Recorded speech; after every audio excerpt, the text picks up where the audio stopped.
कुछ मौलवी ज्ञापन देने के लिए जगह जगह आ रहे थे, तो उसमें से एक, चाहे वह किसी कारण से रहा हो, लेकिन एक ज्ञापन मेरे पास भी पहुंच गया था।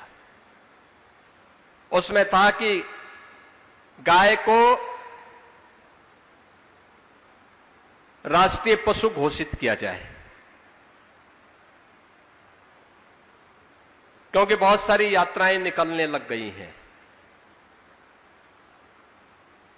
मैं भौचक था। मैंने कहा भी पशु तो ये ज्ञापन देने वाला व्यक्ति है, उसकी बुद्धि पशुवत है। अरे गाय हमारी माता है, जन्म जन्म का नाता है। गाय हमारी माता है, वह सनातन धर्म की माता है।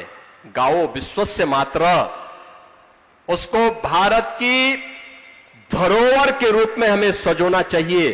अपने घरों में गौपालन का काम करना चाहिए, और हम लोग तो कर रहे हैं। मैं अपने आश्रम में भी करता हूं, और मुख्यमंत्री के रूप में 16 लाख गायों का देखभाल करके गौशालाओं का संरक्षण, गौशालाओं के माध्यम से उनका संरक्षण करवा रहा हूं। हम लोग तो इसका काम कर रहे हैं। तो मैंने उन मौलवियों में से कुछ को फोन किया। मैंने कहा भी मुझे एक बात बताओ,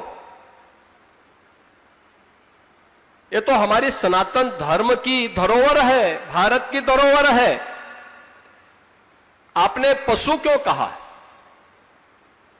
और यही पशु शब्द मैं तुम्हारे लिए उपयोग करूं, तुम्हें कैसा लगेगा? कहा साहब गलती हो गई। मैंने कहा ये गलती या शरारत?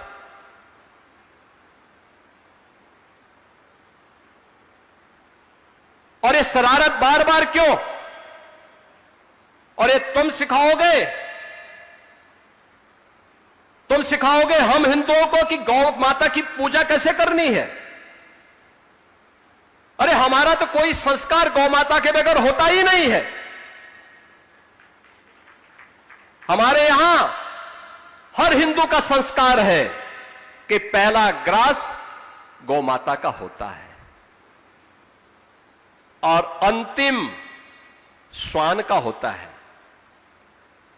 चींटी भी निकल जाए तो उसको झाड़ू से नहीं, चीनी और आटा डाल करके उसको भी, उसके सामने भी उसका हार अर्पित किया जाता है, क्योंकि उसका भी अधिकार है। तो मैंने कहा तुम सिखाओगे हमें इसके बारे में, कैसे होना है पूजा, और उसको हम किस रूप में पूजें?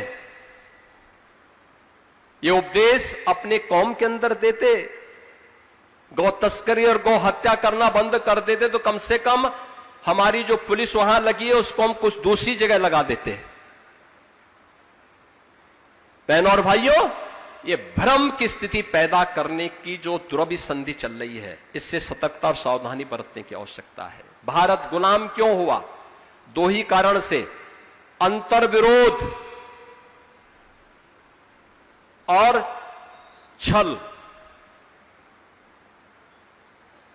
यानी आपसी अंतर विरोध, जाति के नाम पर, क्षेत्र के नाम पर, भाषा के नाम पर। जो आज के दिन पर चिल्लाहट ज्यादा जिनकी चल रही है, ये जाति को के नाम पे बांटने वाले लोग हैं। ये जाति के नाम पे बांटेंगे, क्षेत्र के नाम पे बांटेंगे, भाषा के नाम पे बांटेंगे,